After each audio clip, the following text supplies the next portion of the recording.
안녕하십니까. 약들약의 고약사입니다.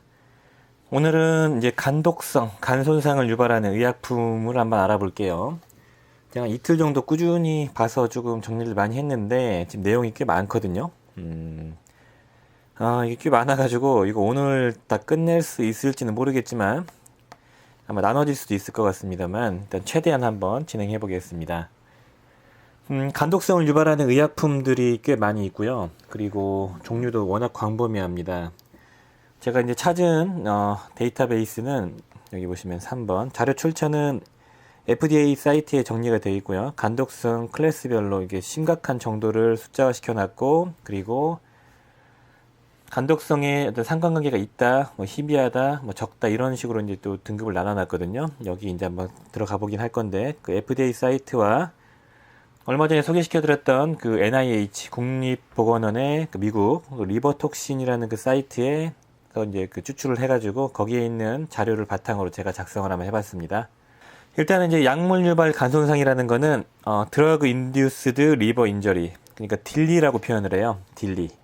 되게 귀여운 이름이죠. 딜리. 외국 사이트에 보면 다 딜리라고 표현을 합니다. 딜리. 이거 이제 딜리라고 이제 제가 축약어로 쓸게요. 딜리라는 게 이제 약물에 의해서 이제 손상된 그 간독성, 간 손상을 말씀을 드리는 거고요. 보통 이제 어큐트, 급성으로 나타나기도 하고, 크로닉, 만성으로도 나타나기도 한다고 하고요. 그래서, 급성으로 나타나는 경우는 보통 하루 이틀, 2, 3일 내로 나타나기도 하고요. 늦게 나타나는 경우는 뭐 12주가 있다가 나타나기도 한다고 합니다. 그런 특징이 있고요. 간독성이 발생됐을 때 증상들은 한번 간단하게 좀 짚어볼게요. 독성 간염 증세가 나타나는 거랑 같습니다. 그래서 대부분이 간 수치가 폭증하거나 황달 증세가 나타나고요. 그러니까 눈이 노래지고 얼굴이 노랗게 뜨고, 이거는 간이 안 좋으니까 이제 담즙 배설이 안 되고 그 빌리루빈이 혈액 내로 돌면서 독성 유발하면서 몸이 노랗게 되는 거죠. 그리고 이제 간독성이 생기면 몸이 가렵거나 발진 같은 게 생기고요. 많이 피곤하고 식욕이 떨어지고 구역구토 같은 게 초기에 흔하게 나타납니다. 더 심해지면은 이제 갈색 소변이 나올 수 있고요. 오른쪽 명치 기준으로 오른쪽에 간이 있으니까 복통이 나타날 수 있고요. 체중이 떨어진다고 합니다. 이런 증상이 생기면서 뭔가 갑자기 안 좋다 그러신 분들은 이제 병원으로 바로 달려가셔야 돼요. 특히 이제 새로운 영양제를 복용하시거나 새로운 그 처방약을 복용하셨을 때 발생될 수 있는 겁니다.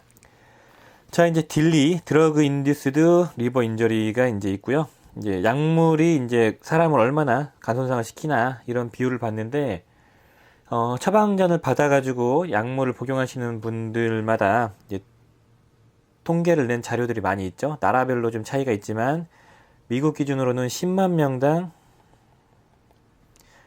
19명 정도가 간독성을 나타낸다고 하고요. 이 정도면 꽤 흔한 편이거든요. 그럼 10,000명당 대충 2명이라고 잡으면 5,000명당 하나잖아요. 지금 제가 보고 있는 책 닥터 조 선생님 있잖아요. 유튜버시기도 하고 저자이시기도 한데 그 책을 좀 보고 싶어서 보고 있는데, 여기 저자분이 쓰신 그 책 첫 부분에 보시면 이 통계를 한번 저도 찾아봐야겠지만 미국 내에서 연간 의료과실로 25만 명이 사망을 한다고 하고, 의약품으로 인해서 10만 명이 사망한다고 돼 있네요. 그러니까 미국 같은 경우는 의약품 부작용 혹은 의약품 오남용으로 10만 명 이상이 사망한 정도로 약물에 이제 독성이 있는 겁니다. 여하튼 간에 이제 간 손상이 발생되는 거는 10만 명당 19명, 20명 정도가 된다. 이 정도로 봐주시면 되겠습니다. 이 딜리가 발생되면은 약물 유발 간 손상이 일어나면은 이 19명 중에서 20% 이상이 20에서 30%가 황달 증세를 보인다고 해요. 그리고 여기 20에서 30% 중에서도 10%에서 12% 정도가 급성 간부전이 생긴다고 합니다. 그러니까 보고된 케이스가 이 정도라고 보시면 되겠습니다. 그냥 짚기 전에 간단하게 한번 약물이 어떻게 간독성을 유발하나 볼 건데요. 간단하게 찾은 그 논문에서 봤던 건데 그냥 간단하게 볼게요. 일단은 그 약물이 간으로 들어오죠. 그러면은 페이스 1 뭐 포압 반응이라고 하거든요. 여기에서 이제 여러 가지 작용기를 붙여서 수용성으로 만들어요. 약물은 보통 지용성이거든요. 그래서 몸에서 이용할 수 있게 수용성으로 만들고, 여기서 이제 포화 반응이 일어난 게 1차 포화 반응이 일어난 거가 이제 이 중간 산물이고요. 이 중간 산물이 독성이 많습니다. 그래서 타이레놀도 이 중간 산물이 간독성을 유발하거든요. 그래서 이 중간 산물이 미토콘드리아 기능 장애를 발생시키고, 이 미토콘드리아가 이제 기능 장애가 생기니까 간세포에 기능 장애가 생길 수 있고요. 그러니까 간세포가 영향을 받겠죠. 그리고 미토콘드리아가 문제가 생기면은 이 활성산소 에너지원 생성이 안 되니까 이제 간세포가 죽을 수 있겠죠. 이러면서 간독성이 나타나는 거고요. 그리고 두 번째 포화 반응, 여기에다가는 이제 여러 가지 것 작용기보다 더 큰 걸 붙이거든요. 그 과정에서 이 GSH 글루타치온이 소모가 되거든요. 글루타치온이 소모가 되고, 그러면서 이제 담즙이나 이제 신장으로 배설이 되면서 끝나는데, 글루타치온이 과하게 소모가 되면은 또 간독성이 일어날 수 있는 겁니다. 글루타치온이 부족한 노년층에 그래서 간독성이 심하게 나타날 수 있고요. 외부 물질이 들어왔다는 인자가 발현이 되고 염증 수치가 올라가죠. 외부 물질이 들어왔으니까 몸이 과민해지는 겁니다. 그러면서 여러 가지 염증 반응을 통해서 간독성을 유발할 수 있다, 이렇게 봐주시면 되겠습니다. 그래서 크게 보면은 중간 반응 이 물질이 직접적인 미토콘드리아 손상을 유발시키고 그로 인해서 간독성을 보여주기도 하고요. 글루타치온 고갈이 되면서 간독성이 일어나기도 하고, 이 면역 반응으로 염증이 생기면서 간독성을 보이기도 한다, 이 정도로 보시면 되겠습니다. 자, 간독성 유발 원리는 보시면 간단하게 나와 있고요. 근데 이건 일부 의약품만 이제 규명이 됐고요. 대부분은 규명이 안 됐다고 보시면 되죠. 그냥 간독성만 있다. 특히 이제 허브나 이제 영양제들은 잘 규명이 안 됐습니다. 앞에서 말씀드렸듯이 자료 출처는 FDA와 리버톡신 NIH 국립의료원 미국 사이트를 기준으로 봤고요. 우리나라에는 정리가 잘 안 돼 있어가지고 부득이하게 외국 사이트를 이용했습니다. 구글에서 들어가시는 방법이, 구글에서 FDA DILI 치시면은 이렇게 사이트가 연결이 되고요. 여기 내려오면은 그 천 몇백 가지 의약품을 분류를 쫙 해놨고요. 그리고 이 등급을 매겨놨습니다. 심각도를 0에서 8까지 이렇게 매겨놨고요. 비르가 붙어 있으면 이게 항바이러스제인데 심각도는 8등급. 8등급 정도면은 제가 알기로는 이게 어떤 분류로 나와 있는지 잘 안 나와가지고 제가 못 찾았는데, 8등급이면 간 손상이 심하게 일어나서 사망 케이스가 있고 간이식이 있는 케이스가 있는 그런 정도일 거고요. 여기 보시면은 most deadly concern, 그러니까 상당하게 대부분 간 손상이 가능성이 있다, 이렇게 봐주는 거고요. 이런 것들 8등급, 8등급, 8등급 이렇게 있고 이렇게 있죠. 내려가 보면은 ambiguous도 있고 좀 애매모호한 부분도 있고요. 그리고 less deadly도 있습니다. 등급에 따라서. 여기 보시면 less deadly concern, 그러니까 가능성이 상대적으로 낮은 그런 것도 있고 등급도 점점 낮아집니다. 제가 요걸 싹 정리해가지고 일반적으로 많이 복용하시는, 그리고 일반적으로 많이 아시는 거 위주로 다 분류를 해봤거든요. 이게 시간이 한 3-4시간, 4시간 정도 걸린 것 같아요. 자, 그리고 영양제 제가 간독성을 봤을 때 여기 이 사이트에서 봤거든요. 이것도 그 NIH에서 독자적으로 정리를 해놓은 거고요. 여기 보시면 의약품별로 간독성 클래스를 다 분류를 해놨습니다. 구글에서 리버톡스 NIH 치시면 나옵니다. 가장 공신력 있는 기관의 데이터를 제가 참고했기 때문에 믿을 수 있으실 겁니다. 자, 이제 가장 흔하게 딜리를 유발하는 약물을 한번 보겠습니다. 이게 이제 가장 중요하죠. 총론에서 가장 중요한 부분이라고 보시면 됩니다. 딜리, 의약품 유발 간독성이 가장 흔한 거는 요거는 이제 그 클래스 A예요. 리버톡스, 아까 NIH 사이트에 있는 가장 그 간독성을 심하게 유발하는 것 중에서 가장 등급이 높은 제품, 의약품이에요. 그래서 그거를 정리해 놓은 겁니다. 논문에서 정리해 놨더라고요. 그래서 가장 여기 1번에서 15번까지가 가장 빈도도 높고 그 간독성이 가장 흔한 거라고 보시면 됩니다. 자, 알로프리놀. 통풍에 사용되는 거고요. 통풍약이 그래서 간독성이 좀 있는 편이고요. 아미오다론, 부정맥에 사용되는 거고, 부정맥약도 간독성이 좀 높습니다. 그리고 아목시실린과 클라불린산이 들어가 있는 건데 이것도 되게 병원에서 흔하게 써요. 이거 오구멘틴 사진을 첨부할 건데 그 은박지로 쌓여 있어가지고 감기약, 편도염이나 인후염, 그리고 중이염, 축농증에 사용 많이 되는 그 항생제 되게 흔하게 쓰거든요. 거기에. 그리고 이제 바디빌딩 할 때 그 스테로이드도 가장 간독성이 심하게 유발하는 거고, 스타틴 고지혈증약이죠. 아토르바스타틴도 상당히 간독성을 잘 유발하는 그런 계열의 고지혈증약이고, 이게 이제 그 면역억제제거든요. 면역억제제도 상당히 간독성이 있는 편이라고 나와 있습니다. 항암제는 전반적으로 다 간독성이 심해요. 몇몇 빼고는 다 심하다고 보시면 되고, 이건 항정간제, 간질 발작약인데 이 간질 발작약도 대부분 간독성이 좀 심하고요. 클로로프라마진 이것도 그 정신과약이고, 정신과약도 대체적으로 그 간독성이 좀 있는 편이고요. 호르몬제, 근육이완제, 디클로페낙. 이 디클로페낙 이 진통제도 타이레놀보다 오히려 간독성이 심합니다. 근데 보통은 요즘에 디클로페낙을 먹는 약이 거의 안 나오고요. 주사로 많이 맞죠. 병원에 가서 몸살이 심하고 많이 아프다 그러면 거의 디클로페낙을 많이 놔줍니다. 항바이러스제.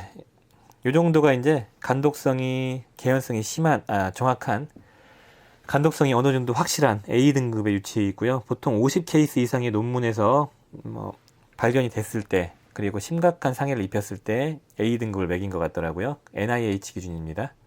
그래서 지금 1번부터 15번까지 드시는 분들은 간수치를 신경 쓰셔야 돼요. 특히 통풍약과 그 다음에 고지혈증약을 드시는 분들이 많이 있으시겠죠. 자, 이거는 이제 클래스 B등급이고요. 보통 12개에서 논문에서 40개 케이스에서 간독성이 일관적으로 보고가 된 그런 케이스에 이제 B등급을 매겨놓은 거고요. 아모디아균이 이거 말라리아 약일 거고요. 그리고 아지스로마이신 요거 되게 많이 쓰거든요. 아지스로마이신은 보통 지스로맥스라는 보통 폐렴이 의심되거나 기관지염이 오래 갔을 때 아이들 감기가 안 나왔을 때 시럽으로 되게 많이 나오는 그런 시럽이고요. 이거 흔하게 많이 쓰고, 클로로적사존도 이게 지금 되게 놀라운 건데 이 클로로적사존이 약국에서 근육이완제로 파는 거예요. 저도 이제 이 정도로 간독성이 심할지 몰랐는데, 그래서 약국용 근육이완제는 좀 조심하셔야 됩니다. 클로로적사존은 약국용 근육이완제이면서 거기 보시면 보통 그 AAP, 타이레놀 성분이 같이 믹스되어 있거든요. 간 안 좋은 게 두 개 믹스되어 있기 때문에 좀 조심히, 음주하시는 분들이나 간독성이 간이 안 좋으신 분들은 조심하셔야 돼요. 일단 많이 아시는 것만 좀 짚고 넘어가겠습니다. 뭐 항암제나 그런 건 빼고, 이런 다 항암제거든요. 헤파린은 이제 심혈관 질환이 있고 뭐 스텐트 시술 같은 거 받으신 분들이 복용하시는데 이 간독성이 있고요. 이것도 이 항생제도 꽤나 많이 복용합니다. 이 레보플록사신이나 오플록사신 요거는 퀴놀론계 항생제인데요. 보통 부인과 지렴이나 치과에서 많이 쓰고요. 그리고 장염 같은 게 걸렸을 때 많이 들어가는 항생제입니다. 이런 게 들어가고, 이런 건 정간제고 항암제고, 테르비나핀 이거는 HIV라고 되어 있는데 보통 항진균제로 많이 쓰이고, 요것들은 아무튼 많이 쓸 일은 없으시니까 모르셔도 되고요. 이 항생제랑 요 항생제, 그리고 요거 클로로적사존, 특히 이 성분은 약국에서 쉽게 구할 수 있으니까 좀 조심하셔야 됩니다. 이 데이터는 스페인 그 연구 자료와 이 딜리를 조사한 그 데이터와 요 데이터 아이슬란딕 스터디에서 조사를 했을 때 가장 흔하게 간독성이 일어나는, 가장 빈번한 간독성이 일어나는 제품들만 모아놓은 거거든요. 여기에 보시면은 아목시실린, 클라볼린산이 가장 다 들어있죠. 요거는 뭐냐면 아까 말씀드렸던 오그멘틴 항생제, 은박지로 까서 먹는 항생제를 병원에 가면 받으실 거예요. 거의 유일하게 은박지로 까서 먹는 항생제가 있거든요. 가면 무조건 받는 겁니다, 대부분. 그래서 이 제품이 가장 흔한 간독성을 빈번하게 일으킨다, 이렇게 보시면 되고요. 요 이소니아지드랑 요것들, 이런 것들은 결핵약이니까 패스. 여기 흔하게 또 볼 수 있는 게 요거 이부프로펜, 이거 아시죠? 브루펜입니다. 그리고 미노사이클린, 미노신이라고 많이 알려져 있는 여드름 치료에 많이 쓰죠. 독시사이클린, 미노사이클린. 모낭염이 있거나 여드름이 많이 드시는 거 여기에 있고요. 그리고 아까 말씀드렸던 디클로페낙, 병원 가면은 엉덩이 주사로 많이 맞는, 감기 몸살이 심하거나 몸이 아플 때 많이 맞는 주사, 이렇게 봐주시면 되겠네요. 그러니까 주의하실 게 브루펜도 좀 주의하시고 미노사이클린 이런 것들 체크하시면 좋을 것 같고요. 이 아목시실린과 클라볼린산이 믹스되어 있는 이 오그멘틴 항생제는 꼭 주의하시기 바라겠습니다. 근데 간이 되게 안 좋은데 이런 항생제를 주시면 얘기를 꼭 하시는 게 좋을 것 같습니다. FDA 딜리 관련해서 이제 가이드라인을 PTP로 만들어 놓은 게 있는데 그 자료에서 발췌한 건데, 급성 간 부전이 생긴 거예요. 리버 페일러는 좀 심한 겁니다. 그거 원인을 분석한 거고요. 성인 기준입니다. 보시면은 그 1등 46%가 AP 이게 아스타미노펜의 약자더라고요. 저는 APP라고 맨날 썼었는데 타이레놀이 이제 46%가 이제 급성 간 부전을 유발했고 타이레놀의 간독성이 아주 심하다기보다는 워낙 남용이 많이 되고 워낙 과용을 하기 때문인 걸로 추측을 합니다. 그리고 나머지 드럭, 약물, 뭐 간염이나 나머지 질환들이 이제 후순이고요. 그래서 타이레놀이 이제 이것저것 감기약에도 들어가고 뭐 생리통약에도 들어가고 근육통약에도 들어가고 뭐 진통제 뭐 두통약에도 들어가고 다 들어가요. 그래서 이제 이렇게 먹는 양이 많아지기 때문에 이렇게 원인도 큰 원인이 되는 겁니다. 그렇지만 타이레놀 간독성 자체는 아주 높은 편은 아니라고 보시면 되겠습니다. 그리고 이제 미국 내에서 아까 그 자료랑 거의 같은 건데요. 아이들도 의외로 타이레놀에 의해서 간부전이 생기는 간독성이 생기는 경우가 있어요. 그래서 조심해야 된다. 아이들도 쉽게 보면 안 된다. 이렇게 봐주시면 돼요. 그리고 딜리, 약물에 의해서도 간부전이 생기는 게 7%나 돼요. 그러니까 아이들도 좀 신경을 쓰셔야 된다. 타이레놀 너무 쉽게 먹이면 안 되지만 과용을 하는 것만 좀 주의하면 되겠다. 이 정도로 봐주시고요. 이제 아까 보여드렸던 A등급, B등급, 뭐 C등급 이렇게 나눴던 것들 있잖아요. 이 자료는 그 NIH 미국에 있는 국립보건원에서 발표한 이 리버톡스라는 이 사이트에 있는 내용을 바탕으로 요약해 놓은 거고요. 저는 이제 다시 한번 이 FDA에서 발표한 이 딜리를 정리해 놓고 이 딜리 랭킹을 매겨 놓은 이 내용을 바탕으로 제가 정리한 걸 이제 말씀드리려고 해요. 이게 조금 더 정확할 수 있습니다. 일단은 FDA 자료 기준으로 제가 정리를 했거든요. FDA 기준으로 등급이 8급 이상, 그 다음에 확실하게 관계가 있다 위주로 한번 설명을 드릴게요. 8등급은 심각도가 가장 높은 겁니다. 자, 이제 가장 이제 흔하게 알려져 있는 거 보시면은 AAP 아스타미노펜 진통제거든요. 얘는 보통 등급이 5등급으로 되어 있고요. 그리고 관계성을 보면은 M으로 되어 있습니다. M이 어떤 거냐면 Most Deadly Concern, 그러니까 확실하게 관계가 있다라고 보시는 겁니다. Most예요. 대부분 확실하게 관계가 있다는 거예요. 근데 등급은 생각보다 낮죠? 제가 앞에서 말씀드렸듯이 아스타미노펜은 이제 4g 이하로 복용했을 때는 별 문제가 없거든요. 그게. 그러니까 간독성이 아주 심하다기보다는 많이 복용을 하기 때문에 생기는 부작용이 사회적 문제가 있던 겁니다. 그리고 타이레놀 같은 경우는 연구가 워낙 많이 이루어져 있거든요. 보통 과량을 복용하면은 24시간 내로 간독성이 발현이 돼가지고 황달이나 뭐 복통, 메스꺼움, 두통 같은 게 유발되고요. 그리고 심하면은 사망 케이스도 많이 있다고 하죠. 자살하려고 7g 정도를 한 번에 복용하고 응급실에 실려간 케이스도 있더라고요. 논문 보니까. 그런 게 있고요. 그리고 일반적으로 이런 진통제에 의해서 이런 간 손상이 유발되는 경우는 보통 10만 명당 일반적으로 봤을 때 1명에서 9명 사이예요. 이 정도면 사실 빈도가 높다고 할 수도 있고 낮다고 할 수 있거든요. 보통은 의약품 기준으로는 낮지 않다고 볼 수 있습니다. 자, 그리고 이제 이 정도 이제 기초상식 기본적인 내용을 바탕으로 아스타미노펜은 5등급과 모스트 등급이었고요. 그리고 디클로페낙, 아까 말씀드렸던 주사로 많이 맞는 디클로페낙은 8등급이에요. 가장 간독성이 있는 그런 진통제고요. 얘도 M이겠죠, 당연히. 모스트, 그리고 썰린닥이라는 게 있거든요. 이거는 가장 흔한 의약품으로 처방용이에요, 다. 이것도 8등급의 M. 이 두 개가 이제 가장 흔한 간독성을 유발하는 대표적인 진통제예요. 썰린닥은 이제 상품명이 크리돌이라는 게 있습니다.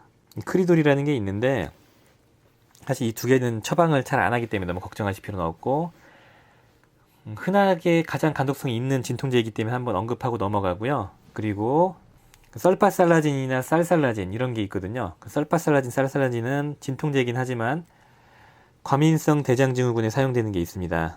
설파살라진 이것도 많이 복용을 하시니까 한번 짚고 넘어가면 이것도 등급이 5등급의 M이에요. 그리고 이부프로펜, 그 브루펜으로 많이 알려져 있는 거는 그 FDA에서는 등급이 3등급으로 되어 있고 L등급입니다. 레스 컨선이에요. 관계성이 상대적으로 낮다 이렇게 봐주시면 돼요. M 모스트 다음 단계가 레스입니다. 그래서 L등급이고요. 많이 아시는 그 탁센, 나프록센 성분이 있거든요.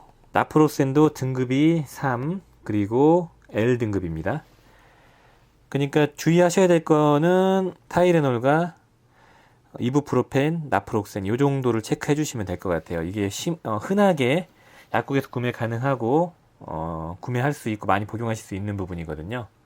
약물 유래의 그 간독성을 보여주는 그 약물 유래의 비율로 봤을 때 전체에서 25에서 45%를 차지할 정도로 가장 빈도가 높은 게 항생제입니다. 30% 이상을 차지한다고 해요. 그러니까 결핵약과 항생제가 그리고 항진균제까지 포함해서 대부분의 간독성을 보여주는 의약품군이라고 보시면 돼요. 그래서 항생제, 항진균제, 항결핵제를 주의하셔라 이렇게 봐주시면 되고요. 항생제는 보통 일반적으로 급성으로 생기는 급성 간염증을 보여준다고 해요. 초기 1에서 3주 정도 사이에 간염 증세가 나타난다고 하고요. 그리고 가장 흔하게 간독성을 유발하는 건 아까 말씀드렸던 오그멘틴, 페니실린과 클라불린산이 같이 믹스되어 있는 거라고 말씀드렸죠. 근데 이거는 FDA 그 사이트에는 따로 언급이 안 돼 있어요. 이해가 좀 안 되지만. 그래서 이거는 이렇게 언급만 하고 넘어가겠습니다. 자, FDA 사이트에서 정리한 걸 기준으로 보면은 클레리스로마이신이라는 게 있고, 이 클레리스로마이신은 보통 병원에서 감기를 오래 앓았을 때, 기침 오래 했을 때 들어가거든요. 상기도 감염이 의심되거나 중이염이 많이 쓰이는데, 노란색, 이렇게 사진 첨부를 할 건데, 노란색의 타원형, 아니 장방형의 항생제예요. 하루에 2번 먹는 건데, 이것도 이제 등급이 8등급이고, M입니다.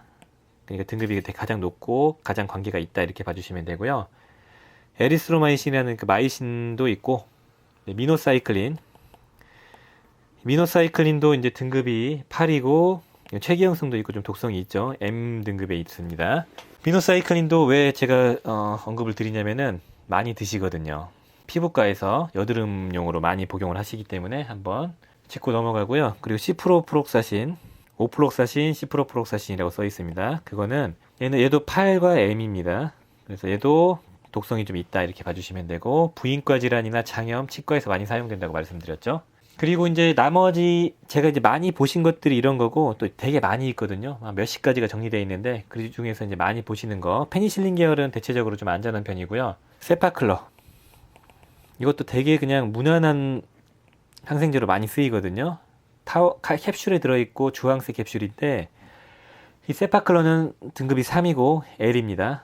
상대적으로 좀 관계가 좀 덜하다. 대부분은 아니고 그 정도로 되어 있고요.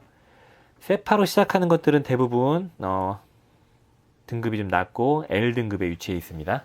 항진균제도 간독성이 아주 심하기로 유명하죠. 항진균제는 특히 뭐가 문제냐면은 특정 CYP라는 간 효소를 고갈시켜요. CYP3A4 같은 이런 간 효소를 고갈시켜가지고 다른 약물과의 상호작용이 되게 많습니다. 애들은. 그래서 정신과약이나 심혈관 질환약이나 그리고 다른 이런 항생제들이나 그런 거에 간독성이나 다른 신체 독성을 막 높여줍니다. 그래서 이런 항진균제를 드시는 분들은 꼭 병원에 얘기를 하셔야 돼요. 다른 약을 먹을 때. 일반적으로 먹으면 안 되는 약들은 DUR이라고 해서 다 뜨거든요. 처방할 때. 그러니까 걱정은 너무 안 하셔도 되지만 알고 계시는 게 낫죠. 그래서 이제 많이 아시는 그 케토코나졸, 플루코나졸, 이트라코나졸, 테르비나핀. 테르비나핀은 이제 어떤 거냐면은 라미실 성분이거든요. 처방이 가장 많이 나오는 거는 보통 플루코나졸이에요. 무좀이 심하고 그 조갑백성, 그 손발톱 무좀이 있을 때 일주일에 4알 정도, 3-4알을 한 번에 먹잖아요. 그 약이 이제 플루코나졸입니다. 이것도 등급이 8, 그리고 M입니다. 당연히 가장 등급이 높겠죠. 그리고 그 다음으로 많이 쓰는 게 이트라코나졸. 이것도 당연히 8M, 이것도 8의 M, 그리고 테르비나핀. 테르비나핀도 처방이 가끔 나오는데 이거는 보통 라미실 바르는 성분로 많이 쓰죠. 라미실로 나옵니다. 이거는 다 처방용이니까 너무 걱정하지 마시고 그냥 간독성이 아주 심하다 이 정도 인지하시면 돼요. 이건 대놓고 간수치가 올라가는 약들 중에 하나입니다. 보통 8등급에 위치해 있는 거는 간수치가 올라갈 수 있다고 보시면 돼요. 자, 이 정도로 이제 오늘 영상은 조절을 좀 해야 될 것 같습니다. 워낙 많아가지고 다음 영상에서 좀 빠르게 스피디하게 좀 진행을 해볼게요. 항진균제 3번까지 진행을 했고, 이제 항결핵, 항바이러스, 스테로이드, 고지혈증, 당뇨, 혈압, 통풍, 정신과약, 그 다음에 간질약, 면역억제제, 뭐 위장약. 위장약은 앞에 넣었어야 되는데 너무 뒤로 빼버렸네요. 그 다음에 대부분의 항암제들, 이런 것들을 한번 달아보겠습니다. 그리고 기타 등등, 뭐 비염약 같은 것도 들어가고, 그 다음에 약국에서 판매하는 약 중에서 좀 조심해야 될 약과 이제 간독성이 좀 없는 흔하게 쓰는 약들도 한번 달아보겠습니다. 잘 봐주셔서 감사하고요. 이쯤에서 정리를 한번 하겠습니다. 영상이 좀 왜 이렇게 길어졌나 제가 생각을 해봤는데, 간독성을 유발하는 의약품에 대한 좀 전반적인 내용을 앞에서 한번 정리한다고 시간이 많이 유발됐거든요. 이런 강론도 중요하지만 이런 기본적인 상식도 좀 중요한 것 같고 알아야 될 부분인 것 같아서 좀 길게 다뤄봤습니다. 지루하신 거 잘 봐주셔서 감사하고요. 도움이 되셨으면 추천 꼭 부탁드리고요. 구독 부탁드리겠습니다. 감사합니다.